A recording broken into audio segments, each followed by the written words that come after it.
Alors je vais rebondir sur le magnifique discours de Monsieur Schmitt.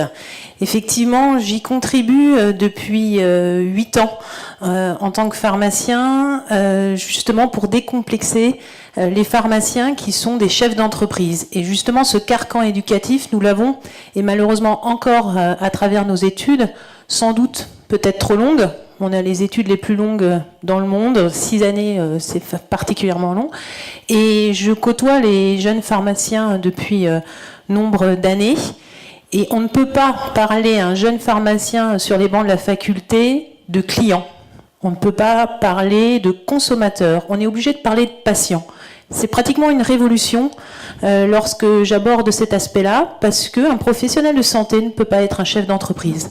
Or, un pharmacien, on a eu le témoignage de la jeune opticienne tout à l'heure, on est pharmacien et chef d'entreprise. On a le droit d'avoir cette double casquette. Juste pour l'anecdote, quand j'ai fait mon double cursus, on m'a dit que j'étais perdue à la faculté de pharmacie, que voilà, je vendais mon labo diable. Voilà. Donc pour moi, c'était mon bâton de maréchal de montrer qu'on peut être professionnel de santé et à la fois chef d'entreprise. La complexité de notre métier aujourd'hui, et c'est là, on va dire, mon leitmotiv professionnel et ma motivation au quotidien, c'est de montrer qu'on peut allier effectivement les deux compétences. Et aujourd'hui, dans notre contexte pharmaceutique, vous savez que effectivement, ça devient un domaine hyper concurrentiel. C'est pas du tout un long fleuve tranquille que la vie de pharmacien. Il faut le vivre de l'intérieur pour comprendre effectivement la réglementation. On parle d'ubérisation de la pharmacie, on change les règles, on change une économie. Je vous rejoins monsieur, effectivement on change les règles, mais pourtant les jeunes qui s'installent aujourd'hui, quand ils vont voir leur banquier, on leur demande de faire un business plan sur 12 ans, sur 15 ans. Mais quelles sont les règles demain ? C'est bien le problème aujourd'hui. Et la motivation des jeunes pharmaciens, elle est omniprésente. Et je vous rejoins aussi sur ce point-là. C'est aussi pour ça que j'appuie la formation des jeunes et des moins jeunes, des pharmaciens seniors. Ils n'aiment pas que je leur dise ça. Mais seniors au niveau expérientiel, ça c'est important. Et un banquier, alors le discours change un peu.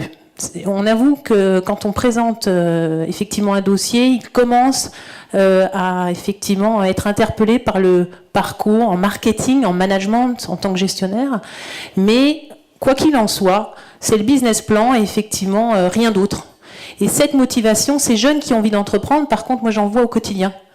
Et ça me fait mal au ventre de voir ces jeunes qui ont envie d'entreprendre. On dit qu'il faut effectivement reprendre les pharmacies parce qu'il y a un risque aussi de santé publique. C'est cette hétérogénéité du maillage. Vous avez tous la chance d'avoir une pharmacie près de chez vous. C'est pas du tout évident sur du moyen terme, sur 5-6 ans.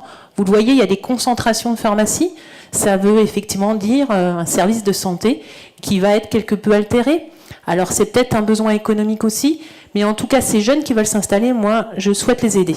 Donc je les accompagne à la fois, on va dire, à travers leur formation, mais concrètement sur le terrain. Aujourd'hui, concrètement, il y a une jeune qui voulait s'installer. Je me suis battue pour qu'elle s'installe, et financièrement. Et aujourd'hui, je suis dans les murs pratiquement une fois par semaine pour lui donner la main et lui donner effectivement les clés de décodage pour entreprendre. Ça se passe très bien. C'est vraiment une motivation pleine dans mon exercice. Ces jeunes pharmaciens que je forme, et puis la création effectivement de Capital Pharma Consulting, qui est une société de conseil, mais conseil stratégique, mais les chefs d'entreprise de PME, ils sont multicasquettes. Vous êtes tous multicasquettes, on est gestionnaire, on est manager, et on fait notre métier à cœur. Et il faut prendre ce recul. Et moi, je suis là pour les épauler dans leurs tâches, soit au niveau du management, soit au niveau du marketing et de la gestion. Mais je crois que c'est une motivation aujourd'hui de tout chef d'entreprise. Et c'est vrai que ce livre, cet ouvrage, je crois qu'il faut saluer Cécile, c'est quand même une note d'optimisme. Et vous tous, ici présents, nous, on a témoigné, on va dire modestement, mais tout le monde doit être porte-parole, effectivement, de ce livre, parce que c'est en bougeant, effectivement, ensemble qu'on peut changer les choses. Merci beaucoup, Marie. Merci et bravo.